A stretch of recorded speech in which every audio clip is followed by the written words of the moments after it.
दिवा चांगला ठेव, म्हणजे तो ढाब्यावर जाऊ नको ड्युटी झालं, व्यसनामध्ये पडू नको ड्युटी झालं म्हटलं. पण मी बहुतेक पण देवळालीचा असा विशेष परिचय नव्हता. नसल्यामुळे आमचे तानाजी सर, त्यांना फोन लावला, म्हटलं सर आम्ही यावर्षी नवीनच दिंडी काढली आणि नवीन दिंडी काढल्यामुळे आमचा भुमलय मुक्काम लागलेला आहे हवालदार हवालदार इनामदार इनामदार साहेबाकडे. हवालदार आहेत का ते? हवालदार आहेत आणि खाऊ घालायला लय दिलदार आहे.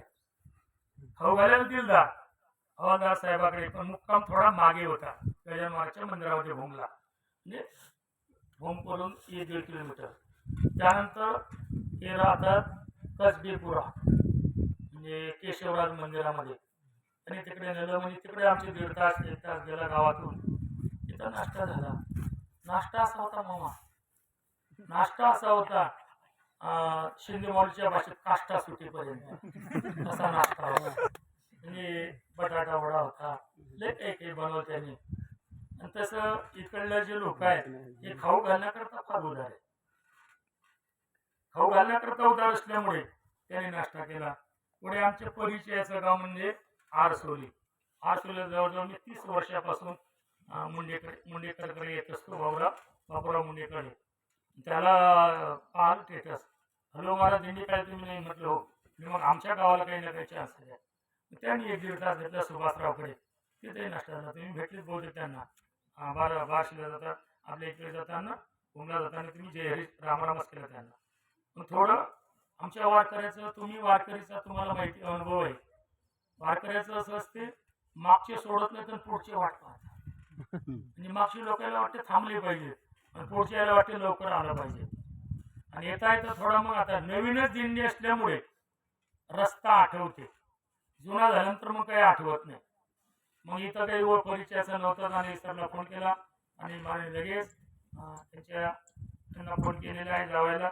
त्यांनी लगेच श्रीहरिवतीपर्यंत आदरणीय वारकरी संप्रदायाची अधरीव वारकरी संप्रदायाचा प्रचार आणि प्रसरण व्हावं असे असणारे आकाश महाराज जगताप यांच्याकडे हा मुक्काम दिलेला आहे.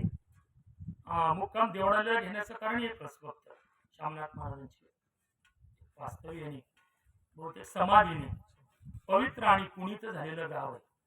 ज्या शामनाथ महाराजांचं गाव आहे म्हणजे समाधी आहे, त्या महाराजांचा विचार जर केला ना, शामनाथ महाराज म्हणजे निरपेक्ष, मुनीर शांत, निर्वैर आणि समदर्शनी. निरपेक्ष होती, मी मंदिरात झोपलेला निरपेक्ष आहे. देहापेक्षा नव्हती, लोकापेक्षा नाही, तू शास्त्रापेक्षा नव्हती, निरपेक्ष. मुनीर सतत मनन करायचे, एकांतामध्ये चिंतन चालायचं, लोकांतामध्ये देखील चिंतन चालायचं. निरपेक्ष मुनीर शांत होते, म्हणजे शिस्तबद्ध लोक करता शांतच होते. बेशिस्त करता थोडं गरम व्हावंच लागतं.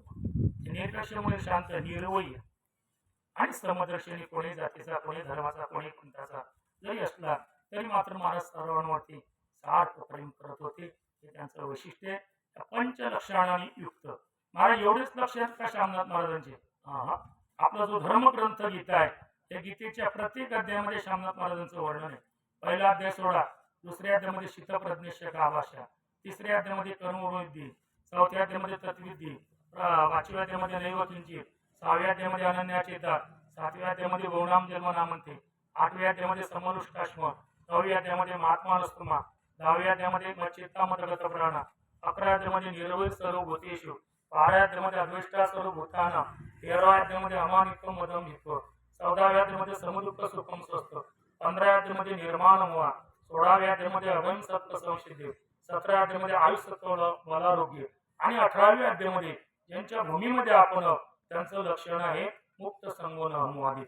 अशा लक्षणयुक्त संतांचं गाव असल्यामुळे म्हटलं आपण इथं शामनाथ महाराजांच्या गावला आपण प्रसाद आपल्याला मिळावा, त्या हेतूने आरसुलीवाल्या देवळालीवाल्यांना जास्त आग्रह केला. आरसुलीत तर आमचं मुक्काम लागलेलंच होतं, मग लागतंच कारण ते परिचयच आहे. तिथं मी 22 वर्षाचा होतो त्यावेळेला कीर्तन केलं होतं, जया परमार्थाची चाड. म्हणजे दिवसाचं कीर्तन होतं, ते दिवसा होते कीर्तन. आमची दिंडी लवकरच झाली. दिंडी होते 500 लोक. 500 लोक दिंडी, जेवणाची व्यवस्था नाही. 9 वाजता आम्ही आरसुलीला आलो. आरसुलीला म्हटलं आता इथंच थांबू आपण या मंदिरावर. इथं थांबून काय करता म्हटलं, इथं थांबून आपण कीर्तन करू. आम्ही कीर्तन केलं. मग गावातले लोक आले, त्यांनी मधुकरी जमा केली आणि आम्हाला जीव घातलं. पूर्वी असंच असायचं. आता कसं झालं, आता हा रस्ता सर्व वाटीने आमचे परिचयाचे असल्यामुळे अक्षय ज्ञानेश्वर माझा हात आहे, मी खोटं सांगणार नाही. महाराजांची भूमी आहे. 28 तारखेला आम्ही बसलो, म्हणजे मी बसलोय, आमचे स्वरांजलीवाले साऊंडवाले विनोद महाराज पवार गायक आहे, त्यानंतर आमचे अमोल महाराज आणि प्रशांत महाराज आणि हे बुवा आम्ही बसल्यानंतर म्हटलं गडे हो, हे म्हणत महाराज तुम्ही नाही आले तरी आम्ही दिंडी काढतो, आम्ही 5 जणच जाऊ. म्हणजे तुम्ही 5 जण जाता बा, तुमच्या दिंडीत मला 6वं घ्या. मग 6वं घेतल्यानंतर 30 तारखेला दिंडीचा प्रस्ताव. अक्षरशः मलगीपर्यंत आम्ही फोन केलेले होते.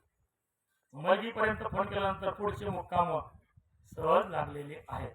आता फक्त आमचे 2 मुक्काम राहिले, ते लागतील रिदोरे लागे एक लवड. पण म्हटलं हे आपल्या जवळचं करू आपण, तर वारकरी का दुसऱ्याचं खाल्लं पाहिजे का, वारकरीने खाऊ घातलं पाहिजे. हा, हे महाराजांचं घेण्यासारखं आहे. महाराजांनी फक्त घ्यायचंच नसते, महाराजांनी दानही करायचं असते. हे आकाशमार्गातून शिकण्यासारखं आपल्याला आज भेटलेलं आहे. नाहीतर बऱ्याच वेळेला नाहीतर महाराज लोक फक्त लोकांना सांगण्याकरता आहे, घेण्याकरता नाही.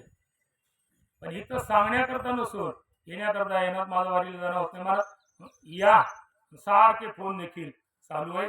तसं अनेक महाराजांच्या सेवेकरता निवडलेला जो श्लोक आहे आणि आपल्या पालखीमध्ये ज्या पादुका आहेत त्या गजानन आमचा आश्रम आहे. म्हणजे फार मोठा आश्रम आहे गजानन महाराजांचा. तुम्हाला मोठा आश्रम आहे. दिंडी लहान काढली, दिंडी तर 100 लोकांची होते, पण पहिलं वर्ष आहे. पण मुक्कामावाले असे प्रेमळ लागले, अक्षरशः सर्व वारकऱ्यांच्याच कडे आमचे ठेपे लागलेले आहेत. नाश्ते देखील वारकऱ्यांकडे आणि विशेष म्हणजे तरुण पोरांकडे, तरुण वारकरी, काही माऊली सोडत जाणारे, काही दिंडीत येणारे असे मुक्काम लागलेले आहेत. त्यामुळे काही प्रश्न नाही. आता मला आत्मविश्वास आला, असं वाटतंय की 10-12 वर्षाच्या आधी दिंडी काढायला पुरली असती. नाहीतरी आम्ही रुपलामाच्या दिंडीत चालूच नाही, सखारामाच्या दिंडीत चाललोच ना. पण आता 10 वर्षाच्या आधी दिंडी काढली असती भरपूर. पण मला कसं भरपूर छोटं कुटुंब सुखी कुटुंब हे तत्व मी ध्यानात ठेवलं. म्हणजे कमी लोकांमध्ये भजन जास्त होते, जास्त लोकांमध्ये तेरे पुराण वैरे ढोरा तो कुठे दादानी होती. कमी लोकच आपल्याला घ्यायचे. 50-60च्या वर आम्ही लोक बहुतेक घेणार नाही. कारण निवाऱ्याची देखील इतर रस्त्यांनी जरी व्यवस्था झाली, पण पंढरपूरला वारकऱ्यांची व्यवस्था झाली पाहिजे ना. काही यायच्या आधी म्हणतात मला पंढरपूरला काय द्या, म्हणजे पंढरपूरला राहण्याची व्यवस्था आहे का नाही. म्हटलं आम्ही जिथं झोपू तिथे तुम्हाला झोपू.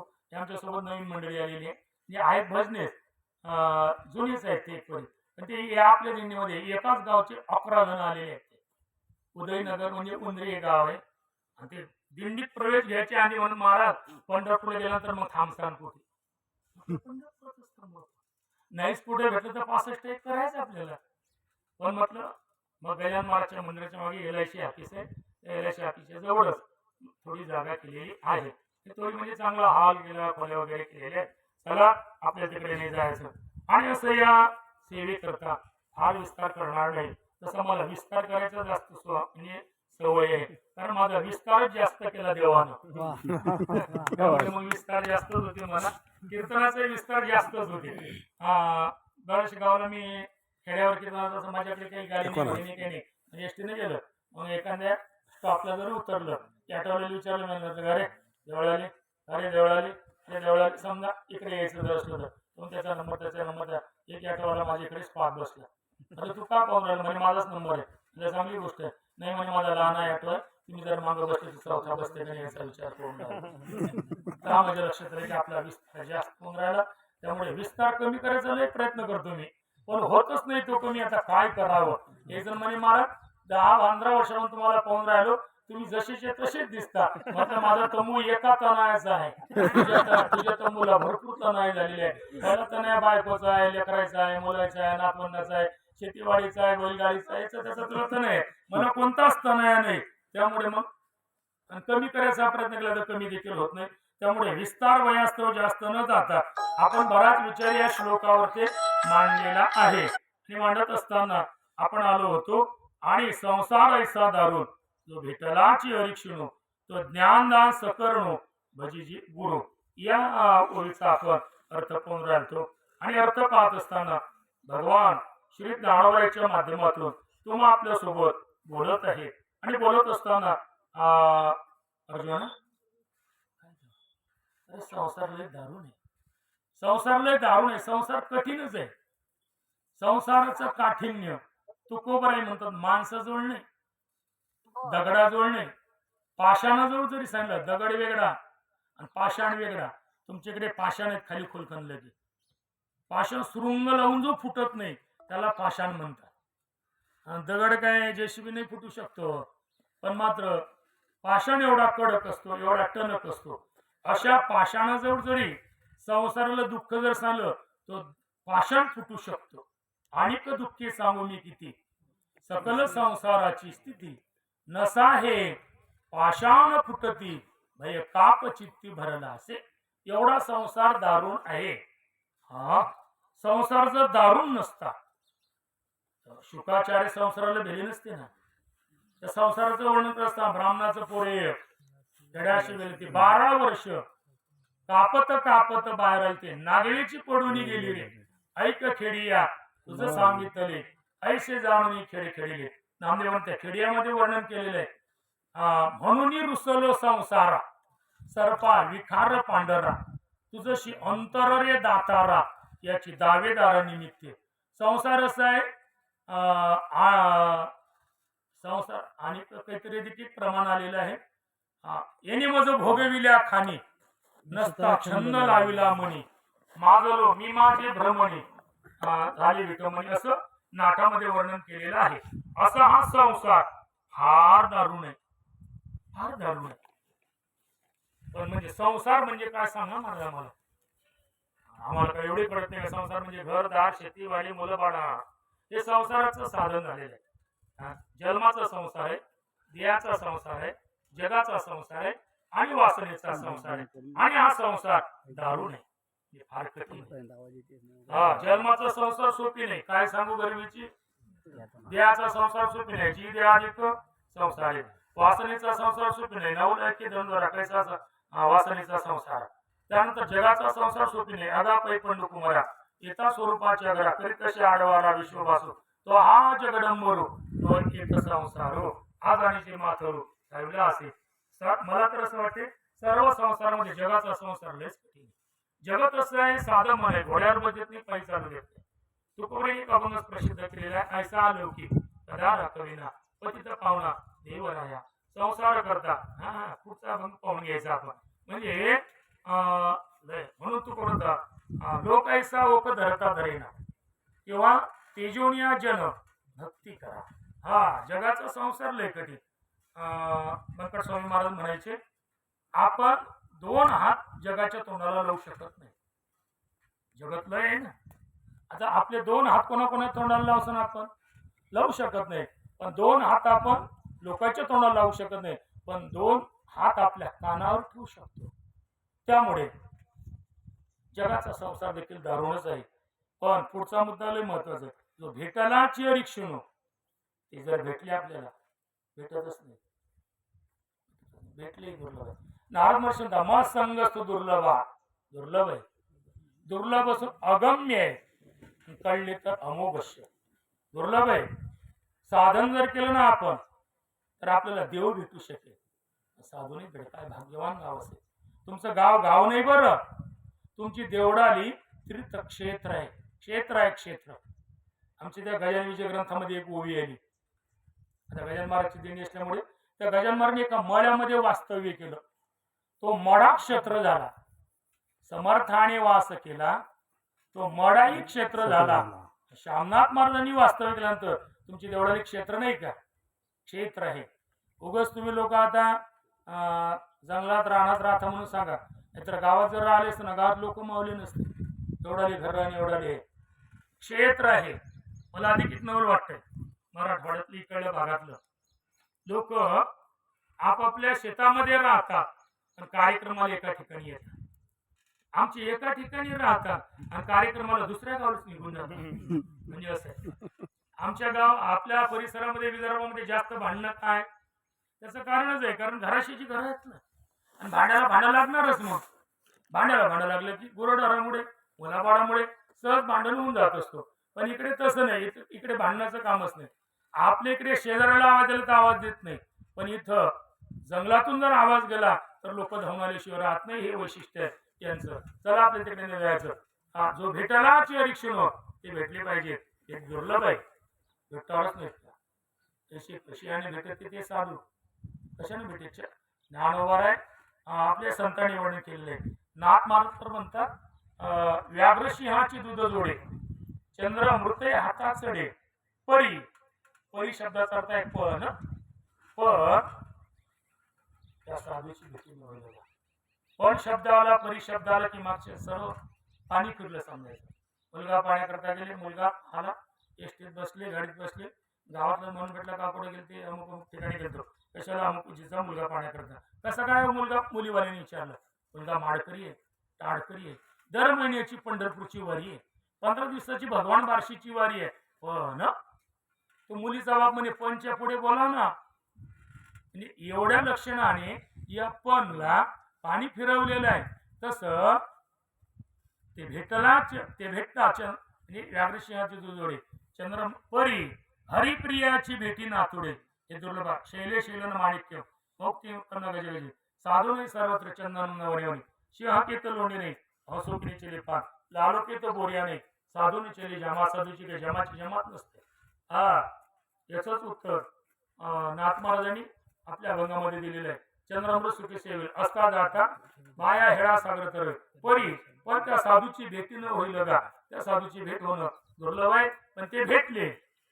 भेटून अगम्य कळत नाही. ज्ञानोबराय पासून जेवढे संत होऊन गेले ना तेवढे खरंच समाजाला कळलेले. काय बोलता आम्हाला. ज्ञानोबराय जर समाजाला कळली असते, आळंदीकरण आळंदीत राहू दिलं असतं, मधुकरी वाढली असते. ज्या ती मधुकरी वाढत नाही, आळंदीत राहू देत नाही, त्या ते कळले नाही. नाथ महाराज जर समाजाला कळली असते, 108 वेळा तुमकडे माणूस तयार केला नसता. तुकोबाराय जर समाजाला कळली असते तर मम्माजी वासारखी कीर्तनामध्ये काठीने मारला. मम्माजी गोसाई होते, गोसावी. आणि गोसाईच्या घरी किती असतात गावात. तुमच्या देवळाला किती काय गोसाईचे घर. मग एखाद्या गावात एकच घर असते का नाही. एका घरातला एक माणूस जर जगद्गुरूला मारण्याकरता धावतो, मारतो, त्या अर्थी आपल्या लोकांनी त्याला सहकार्य केलं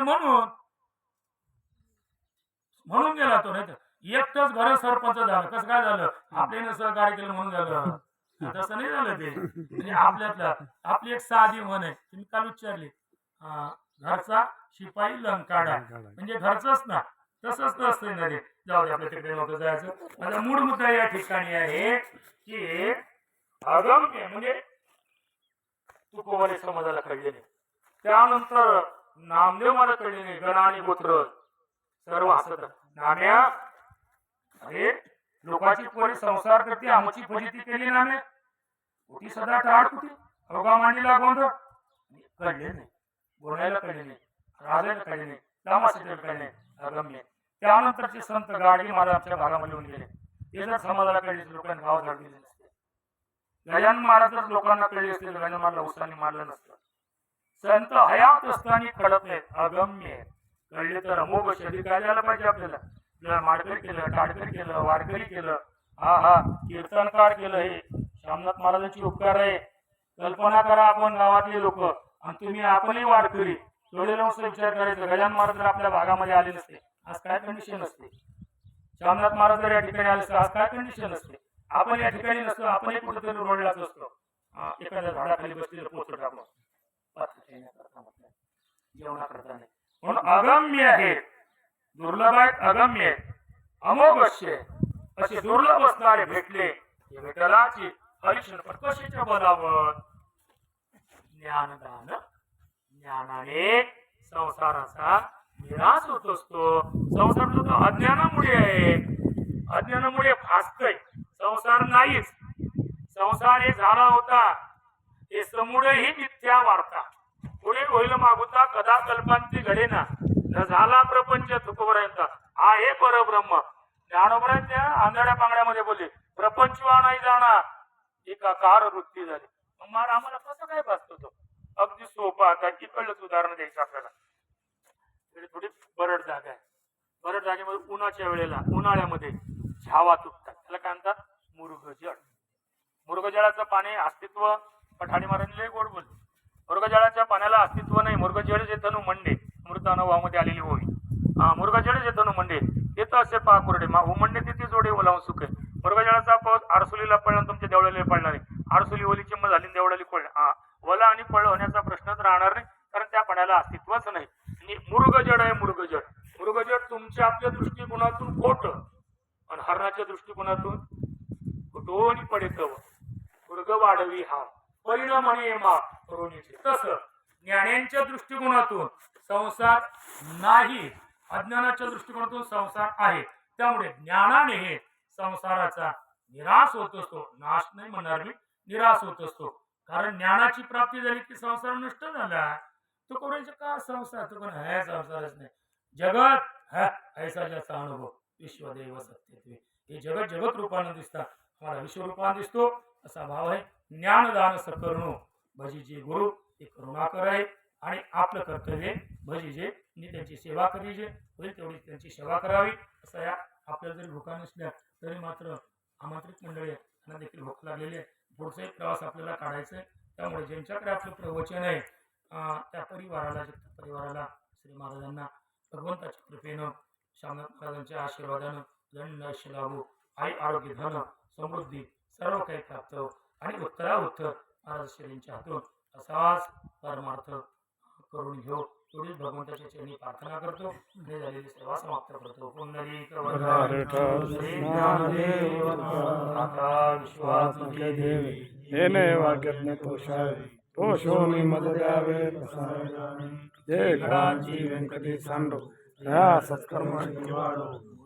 परस्परे पडो मैत्र जीवांचे दुरितांचे तिमिर जाऊ विश्वास सूर्य पाव तो जय वांचल तो लाओ प्राणी जात वसत सगळ मंडळी ईश्वरांची मानली यावी अनवर्थ भूमंडळी कला कल्पतोचारव चेतना चिंतामणीचे गाव भोलते जारणव पियुषांचे चंद्रमेचे अलांछना मार्तंडचे तापहीन हे सर्वाई सदा चंद्र सोयदेव किंबहुना सरस्वती पूर्ण होऊन ते लोकी भजवादी गुरुजी अखंडित आणि ग्रंथोपरी विशेष लोकी दृष्टादृष्टीचे व्हावे.